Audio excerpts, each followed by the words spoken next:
Take this scenario when you actually going to a party or any networking event, you talk to someone and you observe that at the time of talking his or her feet is basically pointing to the door. Now think of another scenario. You go to an interview and you find that the interviewer is basically denying his eye contact with you. And before answering the questions, he is kept on asking a new question.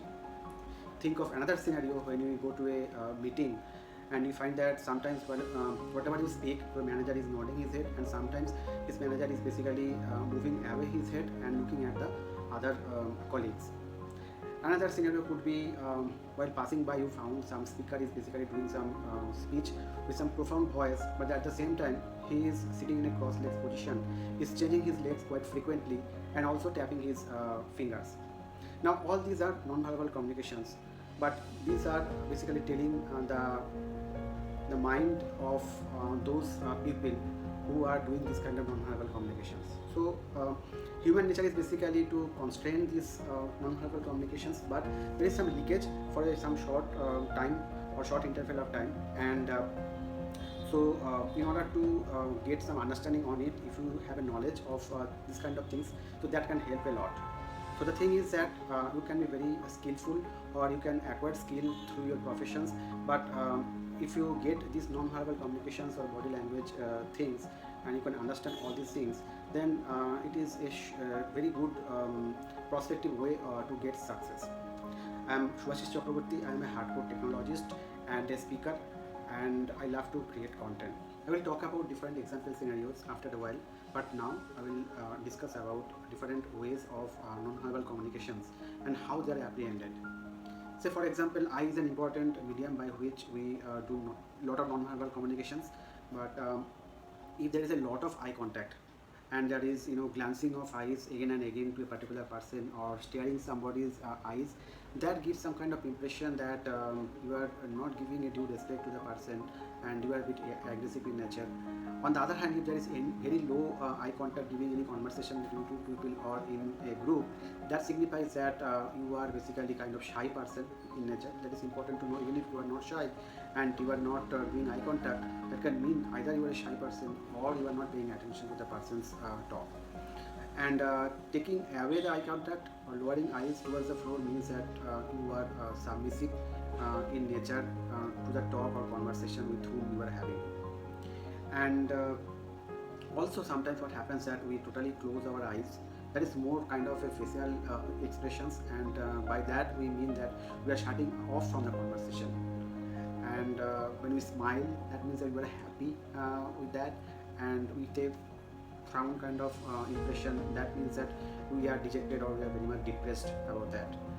And there are other facial expressions, something like raising eyebrow, so that means that we are in a playful mood, something that we communicate with the kid or the children, that how are you, what are you doing, something like that.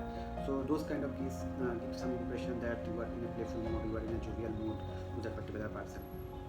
Head is another important factor of doing non-verbal communication. When you nod a head, that means you are agreeing to a person that you already know.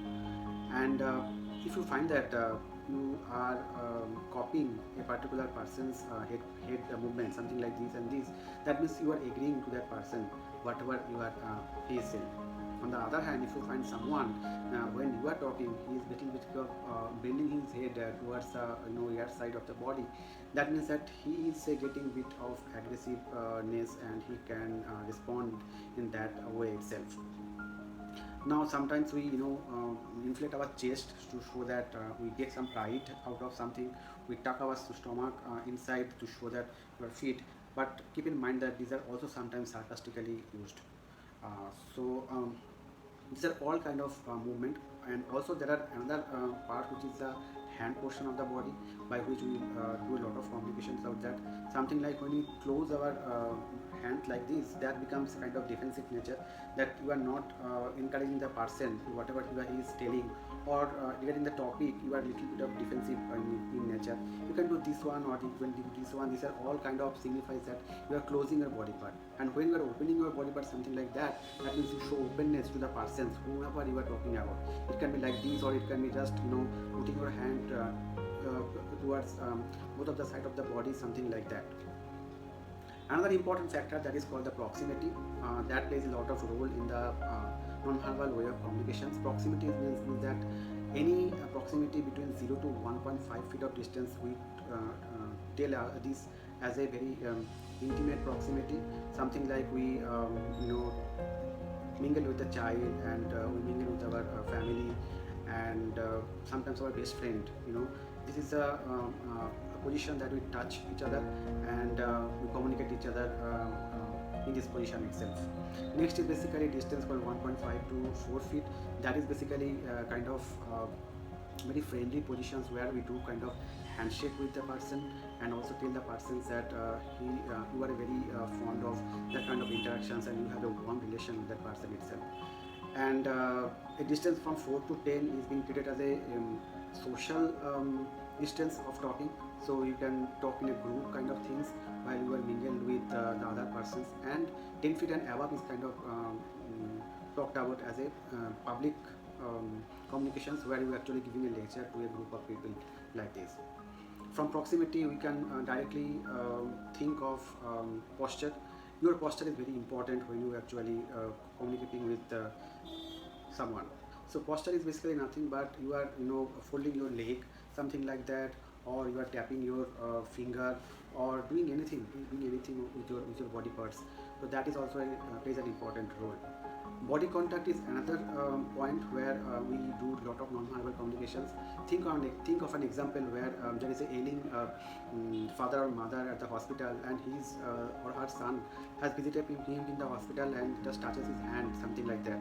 The kind of warmth feelings that person used to get at the hospital, that gives a kind of picture that how bodily touch or bodily non-verbal communications is a very good way of communicating with the people. And we can think of a child also. When he comes to the earth, he can only understand the body contact. He can identify his parents with the help of body touch or body contact. So that is a very important role to play in the non-verbal communications. Now, coming back to the previous discussion about the different scenarios I talked about during the initial phase of the video.